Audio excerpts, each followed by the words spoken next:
ये कहानी दो ऐसे क्लासमेट की है जो एक दूसरे को बिल्कुल भी पसंद नहीं करते थे, लेकिन एक दिन किस्मत ने इन दोनों को एक साथ एक ऐसी जगह लाकर रख दिया जहाँ पे सरवाइव करना काफी मुश्किल था और वो दोनों महीनों तक एक सुनसान सी आइलैंड पे फंसे रहे। अब दोनों उस अनजान आइलैंड पर कैसे सरवाइव करते हैं और एक दूसरे के साथ रहते रहते क्या क्या कांड करते हैं, चलिए कहानी में देखते हैं। तो कहानी की शुरुआत में हम एमा नाम की एक खूबसूरत लड़की को देखते हैं जो सुबह जल्दी उठकर अपनी स्कूल के लिए रेडी हो जाती है। एमा काफी स्मार्ट लड़की है जिसके स्कूल में बहुत सारे दोस्त भी हैं। वहीं दूसरी तरफ हम डीन नाम के एक लड़के को देखते हैं जो एमा के कंपेयर में काफी आलसी है क्योंकि वो सुबह लेट से उठता है और उठते ही वो वीडियो गेम खेलने लगता है, जिसके पास उसके फादर जैक आकर कहते हैं कि वो स्कूल के लिए लेट हो रहा है। वहीं दूसरी तरफ एमा और उसकी छोटी बहन स्टेसी को स्कूल छोड़ने उसकी माँ बारबरा आती है। अब स्कूल में आने के बाद एमा अपनी बेस्ट फ्रेंड लिजी से जाकर मिलती है और तभी यहाँ पर एक स्टीफन नाम का लड़का आता है और वो एमा को हाय कहता है, जिसे देखकर लिजी उसे चिढ़ाने लगती है। अब क्लास में मिस्टर क्रिस्टियानसेन जो उनके टीचर है वो कहते हैं कि अगली सुबह ठीक 7 बजे हमारी बस ट्रिनिडाद आइलैंड ट्रिप के लिए रवाना होगी और तभी क्लास में एमा आती है और उसके पीछे से भागते हुए डीन आकर एमा से टकरा जाता है, जिसके बाद वो एमा को सॉरी शहजादी कहता है। तभी लेजी एमा से कहती है कि डीन भी ट्रिप पर जा रहा है अपने बाप के पैसों की वजह से। इसके बाद वो डीन की तरफ देखकर अपना मुंह बनाती है। अब लंच के दौरान लेजी अपने दोस्तों को एमा और स्टीफन के बीच सुबह जो हुआ बताते हुए कहती है, ट्रिप में जाकर हमारे पास सिर्फ 1 सप्ताह होगा एमा और स्टीफन को एक साथ एक्शन करवाने के लिए, लेकिन एमा कहती है कि हमें बस ट्रिप पर ध्यान देना चाहिए। और तभी एमा देखती है जहाँ डीन चाकू से सेब काट रहा था, जिसे देखकर वहाँ मिस कोलियर आ जाती है जो उनके टीचर है। वो डीन को स्कूल में चाकू लाने के लिए डांटती है और उसे प्रिंसिपल के पास ले जाती है। अब ये सब देखकर लिजी कहती है कि एमा को डीन जैसे लड़कों से दूर ही रहना चाहिए क्योंकि उसे इस स्कूल के सबसे हॉट लड़का पसंद करता है। अब अगले दिन एमा ट्रिप के लिए रेडी हो जाती है और वो अपनी मॉम बारबरा और पिता फिल से थैंक्स कहती है उसे ट्रिप पर जाने देने के लिए। वहीं डीन जो ट्रिप पे नहीं जाना चाहता, जिसपे उसके फादर जैक कहते हैं कि उसके स्कूल के कई नियम तोड़ने के बाद भी उन्होंने कितनी मेहनत की उसे ट्रिप पे भेजने के लिए, जिसे सुनकर फाइनली डीन ट्रिप पे जाने के लिए मान जाता है। अब अगली सुबह मिस्टर क्रिस्टियानसेन सभी स्टूडेंट को बस पर चढ़ने के लिए कहता है। वहीं बस में चढ़ते समय स्टीफन एमा को फिर से हाय कहता है, जहाँ लिजी एमा को फिर से चिढ़ाने लगती है, लेकिन एमा उसकी बातों पर ध्यान नहीं देती। अब कुछ समय के बाद वो सारे लोग ट्रिनिडाद आइलैंड पे पहुंच जाते हैं। अब कुछ देर के बाद एमा और उसके सारे दोस्त पुल में एंजॉय करने के लिए जाते हैं, जहाँ पे इन लोगों को स्टीफन भी मिलता है और ये सारे लोग पुल में एक साथ मस्ती करने लगते हैं, लेकिन डीन अपनी बालकनी से बिल्कुल अकेला ये सब कुछ देख रहा होता है। अब शाम को एमा का एक दोस्त एमा और लिजी से आकर कहती है कि स्टीफन ने उन्हें पार्टी में बुलाया है जो यहीं पास ही में एक लोकल बोट में हो रहा है। यहाँ पे एमा पहले तो जाने से मना करती है, लेकिन उसके दोस्त किसी तरह एमा को मना लेते हैं। अब ये सारे लोग पार्टी में पहुंच जाते हैं। अब पार्टी में जाने के बाद एमा अपने फ्रेंड्स को ढूंढने लगती है, लेकिन तभी वो स्टीफन को देखती है जो किसी और लड़की को किस कर रहा था। अब ये देखकर एमा वहाँ से गुस्से में जाने लगती है और वहीं डीन भी ये सब कुछ देख रहा होता है और तभी वो एमा से कहता है कि यार तुम्हारा बॉयफ्रेंड तो काफी मजे कर रहा है, जिसे सुनकर एमा डीन से कहती है कि तुम्हें ये सब चीजों से मतलब नहीं होना चाहिए। और तभी यहाँ पे पुलिस आ जाती है क्योंकि पुलिस को खबर मिली थी कि यहाँ पार्टी में स्टूडेंट ड्रग्स ले रहे हैं। अब यहाँ पे पुलिस वाले छानबीन करने लगते हैं, लेकिन तभी एमा के पैर फिसलने की वजह से वो समुद्र में गिर जाती है। अब उसे गिरता हुआ डीन भी देख लेता है और उसे बचाने के लिए वो भी पानी में कूद जाता है और फिर उसे बचाकर एक छोटी सी बोट पर ले जाता है। अब ये छोटी बोट एक रस्सी के सहारे बड़ी बोट से जुड़ी हुई थी, जिसे देखकर डीन रस्सी को काट देता है और एमा के पूछने से कहता है कि उसे पुलिस के झंझट में नहीं फंसना और पुलिस के जाते ही हम बड़े बोट तक पहुंच जाएंगे। लेकिन कुछ ही देर में वो बोट उनसे काफी दूर चला जाता है और तभी डीन नोटिस करता है कि उनके बोट में मोटर लगा ही नहीं है और अचानक से यहाँ बहुत ही बड़ा लहर आ जाता है। अब लहर से बचने के लिए ये दोनों कस के अपने बोट को पकड़ लेते हैं। इसके बाद यहाँ पे सुबह हो जाती है और ये दोनों लहरों के सहारे बहते हुए अरेबियन सागर तक पहुँच गए थे। वहीं डीन का फोन भीग गया था, इसीलिए वो एमा का फोन मांगता है, लेकिन उसमें भी नेटवर्क नहीं होता। यहाँ पे एमा कहती है कि हमें तो पार्टी बोट का पीछा करना था, जिस पर डीन कहता है कि तुम टेंशन मत लो, हमारी मदद के लिए यहाँ पे जरूर कोई आएगा। अब कुछ देर के बाद एमा को कुछ ही दूर पर एक आइलैंड दिखाई देता है, जिसके बाद डीन अपने बोट को उसी आइलैंड की तरफ ले जाने लगता है और फाइनली किसी तरह ये लोग आइलैंड तक पहुँच जाते हैं। अब वहाँ पहुँचने के बाद फिर से एमा अपने फोन में सिग्नल ढूंढने लगती है, लेकिन कोई फायदा नहीं होता। वहीं डीन को अपने बोट पर एक फ्लेयर गन मिलती है, जिसे वो अपने साथ रख लेता है और फिर ये दोनों यहाँ से आगे बढ़ते हैं इस उम्मीद में कि उन्हें आगे हेल्प मिलेगा। वहीं दूसरी तरफ होटल में पिछली रात की पार्टी की वजह से मिस्टर क्रिस्टियानसेन ट्रिप को कैंसिल कर देते हैं हैं और तभी लिजी मिस कूलियर से कहती है कि एमा स्कूल वापस नहीं आई है। लिजी कहती है कि उसे लगा एमा किसी और के पास है, इसीलिए उसने किसी को नहीं कहा। वो ये भी बताती है कि उसने एमा को आखिरी बार उसी पार्टी बोर्ड में देखी थी। इसके बाद मिस्टर क्रिस्टियानसन सभी की अटेंडेंस लेते हैं, जिससे उन्हें पता चल जाता है कि डीन भी यहाँ मौजूद नहीं है। अब यहाँ इन्हें पता चल जाती है कि एमा और डीन दोनों ही ग्रुप से गायब है। इसके बाद यहाँ पे पुलिस आकर एमा के दोस्तों से पूछताछ करने लगती है, जहाँ पर मिस कॉलियर पुलिस वाले से पूछती है कि क्या उन्हें ढूंढने का कोई रास्ता है या नहीं, जिसे सुनकर पुलिस वाले कहते हैं कि ऐसा केस यहाँ होते रहता है और आप लोग टेंशन मत लो, हो सकता है शाम तक वो दोनों वापस आ जाए, लेकिन कहीं अगर वो लोग समुद्र में फंस गए हो तो उन दोनों को ढूंढना काफी मुश्किल हो जाएगा। वहीं दूसरी तरफ डीन के फादर जैक को जैसे ही पता चलता है कि डीन लापता है तो वो भागते हुए स्कूल पहुंच जाता है और वहाँ पर वो एमा के मदर बारबरा से मिलते हैं और तभी यहाँ पर फिल भी आ जाता है और यहाँ ये सारे परेशान होकर प्रिंसिपल से उन दोनों बच्चे के बारे में पूछने लगते हैं, लेकिन प्रिंसिपल उन्हें ठीक से जवाब नहीं दे पाता। इसके बाद ये तीनों यहाँ से चले जाते हैं। वहीं दूसरी तरफ हम एमा और डीन को देखते हैं जो लगातार आगे बढ़ते जा रहे थे और तभी डीन को एक खूबसूरत वाटरफॉल दिखता है। अब ये देखकर डीन को काफी अच्छा लगता है, जिसके बाद वो एमा को अपना एक फोटो लेने के लिए कहता है, लेकिन एमा उसे मना कर देती है। वो कहती है कि हम दोनों यहाँ फंसे हुए हैं और तुम्हें अपनी फोटो खिंचवाने की पड़ी है। अब उसकी बातें सुनकर ये दोनों फिर से आगे बढ़ने लगते हैं और चलते चलते ये लोग आइलैंड के किनारे तक पहुँच जाते हैं, लेकिन अभी तक ना तो इन्हें कोई रास्ता मिला था और ना ही कोई मदद। अब यहाँ से ये दोनों अपनी बोट की तरफ जाने लगते हैं और किनारे पर जाकर देखते हैं जहाँ पर इनकी बोट वहाँ नहीं दिखती। दरअसल समुद्र की लहरों ने इनकी बोट को बहा कर ले गया था और वहाँ पे सिर्फ उन्हें एक लाइफ जैकेट मिलता है और इसी तरह यहाँ पे शाम हो जाती है। अब डीन किसी तरह यहाँ पे आग जला लेता है और ये दोनों आज रात यहीं पे रुकने का डिसाइड करते हैं। डीन नोटिस करता है कि एमा को ठंड लग रही है, जिसे देखकर वो उसे अपनी शर्ट उतार कर दे देता है। फिर ये दोनों बातें करने लगते हैं कि कल तक हो सकता है कि हमारी पेरेंट्स हम दोनों को ढूंढ कर निकाल लेगी। इसके बाद यहाँ पे सुबह हो जाती है और तभी डीन देखता है कि एमा यहाँ से गायब है, इसीलिए वो उसे चारों तरफ ढूंढने लगता है, जहाँ पे वो देखता है कि एमा समुद्र किनारे SOS लिख रही है, जिसे देखकर डीन कहता है कि तुम ये क्या कर रही हो। एमा कहती है कि जान बचाने की कोशिश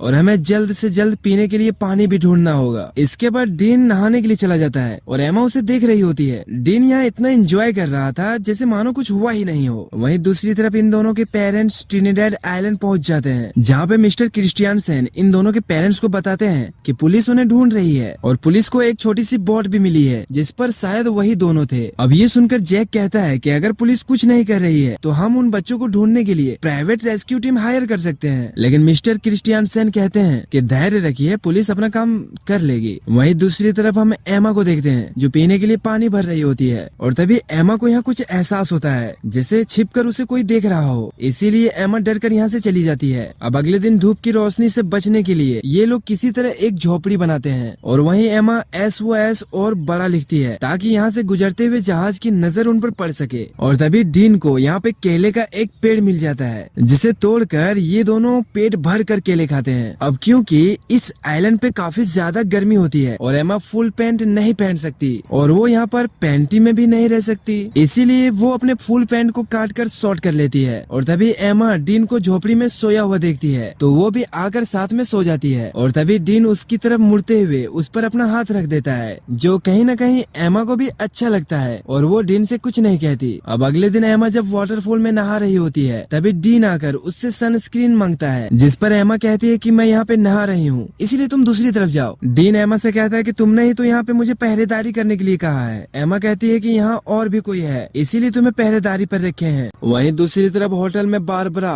एमा को लेकर काफी परेशान होती है और अब उन दोनों के गायब होने का न्यूज भी टीवी पे आने लगी थी। वहीं पुलिस को लगता है कि वो दोनों मर चुके हैं और वो उन दोनों की लाश ढूंढ रही है। अब फिल अपने घर जाने के लिए रेडी होने लगता है क्योंकि उसकी छोटी बेटी स्टेसी घर पर अकेली है, लेकिन बारबरा अभी भी सदमे में होती है, जिसे देखकर फिल कहता है कि एमा हमें बहुत ही जल्द मिल जाएगी। इसके बाद फिल उसे अलविदा कह के यहाँ से घर चला जाता है। अब अगली सुबह हम जैक को देखते हैं जो बारबरा के साथ मिलकर हेलीकॉप्टर से उन दोनों को ढूंढ रहे होते हैं। वहीं आइलैंड पे अब रात होने वाली होती है और तभी एमा डीन से कहती है कि वो अपने फैमिली को काफी मिस कर रही है और तभी डीन की नजर एक इंसानी खोपड़ी पे जाती है। अब खोपड़ी को देखकर एमा काफी ज्यादा डर जाती है। वो कहती है कि ये भी हमारी तरह यहाँ फंस गया होगा और हमारी भी यही हालत होने वाली है, लेकिन डीन उसे समझाता है कि ये कोई मछुआरा या स्मगलर होगा जो यहाँ पे आके फंस गया होगा, लेकिन हमारी पेरेंट्स हमें ढूंढ रही है और हम बिल्कुल भी अकेले नहीं है। और उसे यकीन दिलाता है कि अगर हम दोनों यहाँ एक साथ साथ रहेंगे तो हमें कभी भी कुछ नहीं होगा और एक ना एक दिन हम दोनों घर जरूर जाएंगे। और ये कहते कहते डीन एमा को किस करने लगता है। एमा अपनी जिंदगी में पहली बार किसी लड़के को किस कर रही थी, इसीलिए उसे काफी अच्छा फील होता है। इसके बाद यहाँ पे रात हो जाती है। फिर क्या होना था, डीन एमा को पटा के उसके साथ इंटीमेट हो जाता है। वहीं एमा इसका एक्सपीरियंस करके काफी खुश होती है क्योंकि उसे भी काफी मजा आता है। अब सुबह होने के बाद एमा को डीन नहीं दिखता,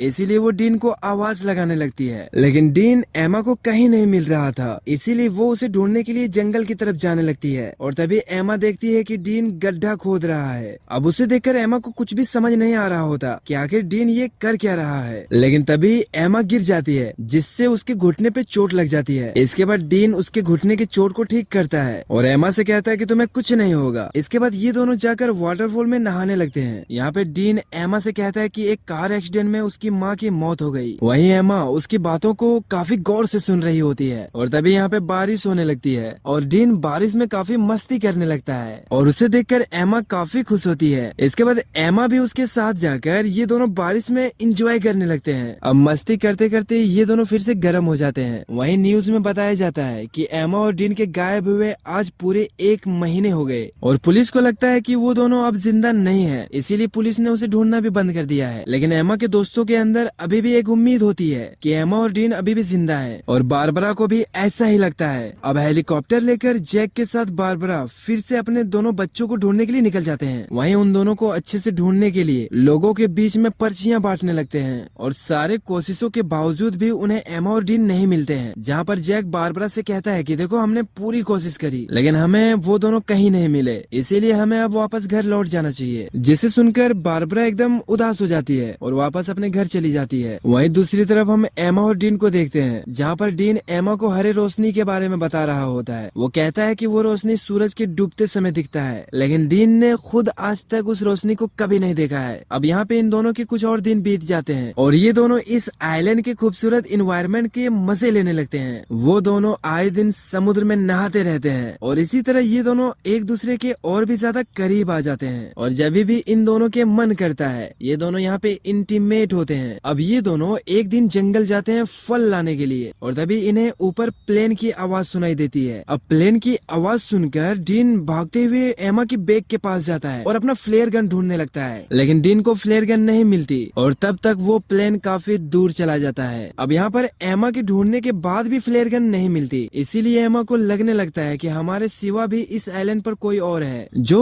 उनकी चीजें चुरा रहा है। इसके बाद यहाँ कुछ और दिन बीत जाते हैं लेकिन आज तक उनके ऊपर से सिर्फ एक ही प्लेन गुजरा है। अब ये दोनों झोपड़ी में बैठकर बातें करने लगते हैं कि हमें अब घर वापस जाने की उम्मीद छोड़ देनी चाहिए और तभी डीन को किसी जानवर की आवाज आती है। अब उसकी आवाज सुनकर डीन जंगल की तरफ भागता है उसे ढूंढने के लिए और एमा भी उसके पीछे पीछे जाने लगती है। अब उसे ढूंढते ढूंढते डीन जब थोड़ा दूर जाता है तो उसे वहाँ पर ब्लैक पैंथर मिलता है। पैंथर को देखने के बाद डीन यहाँ से भागने लगता है और भागते भागते एक जगह जाकर वो जमीन पर गिर जाता है। अब एमा भागते हुए जब डीन के पास पहुँचती है तो वो देखती है कि डीन के पास खून से लथपथ एक चाकू पड़ा हुआ है और उसने एक ब्लैक पैंथर को जान से मार दिया है। वहीं हम देखते हैं कि एमा के सारे दोस्त और उनके पेरेंट्स उनके बिना ही अब जिंदगी में आगे बढ़ने लगते हैं क्योंकि उन्हें भी लगने लगा था कि एमा अब इस दुनिया में नहीं रही और यहाँ ये दोनों इस आइलैंड पर अच्छे से सरवाइव करने का तरीका भी सीख गया होता है और इन्होंने भी इसी आइलैंड पर अपना पूरा जिंदगी गुजारने का फैसला कर लिया है क्योंकि इन दोनों को जो उम्मीद थी कि इन्हें कोई बचा नहीं आएगा वो उम्मीद अब पूरी तरह से टूट चुकी थी।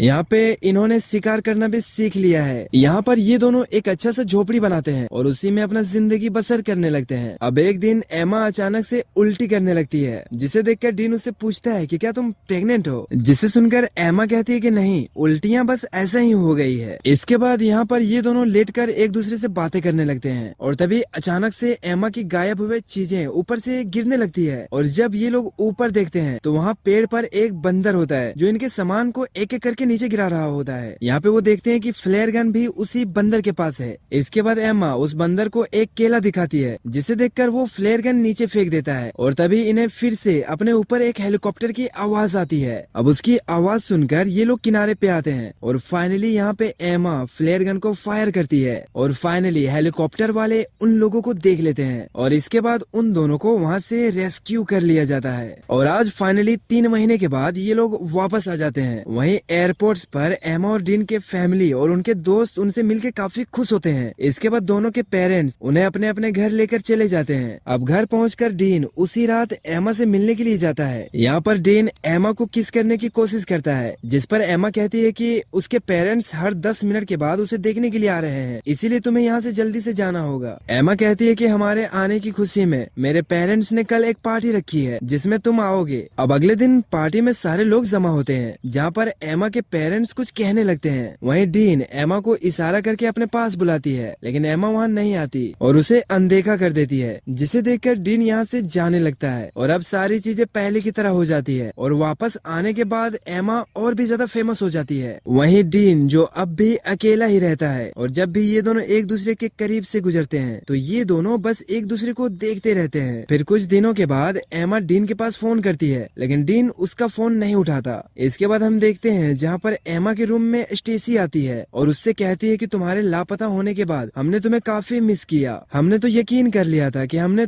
लेकिन आज फिर से हम लोग साथ हैं और बहुत खुश हैं। वहीं दूसरी तरफ हम डीन को देखते हैं जो अपने मॉम के ग्रेप्स पर जाता है और वो अपनी माँ को मिस करते हुए बहुत रोता है। अब प्रॉम्प्ट की रात डीन टीवी देख रहा था, तभी वहाँ पर उसके फादर जैक आते हैं। वो कहते हैं कि क्या तुम पार्टी में मेरा कोट पहनकर जाना चाहोगे। वहीं दूसरी तरफ पार्टी में एमा और स्टेसी पहुँच गई थी। इसके बाद लिजी एमा के पास आती है और उसे एक सरप्राइज देने के लिए आगे ले जाने लगती है, जहाँ पर एमा देखती है कि बाहर डीन बारिश में कोट पहनकर खड़ा होता है और वो एमा का इंतजार कर रहा है। अब उसे देखकर एमा को आइलैंड की सारी चीजें याद आने लगती है और इसके बाद फाइनली पार्टी से बाहर आकर वो डीन के पास जाती है और यहाँ ये दोनों काफी खुश हो जाते हैं और एक दूसरे को किस करने लगते हैं और यहीं पे ये कहानी खत्म हो जाती है। वेल गाइस, अगर ये वीडियो थोड़ी सी भी अच्छी लगी हो तो वीडियो को लाइक करके चैनल को सब्सक्राइब जरूर कर लेना। मिलते हैं कल नई वीडियो के साथ, तब तक बाय।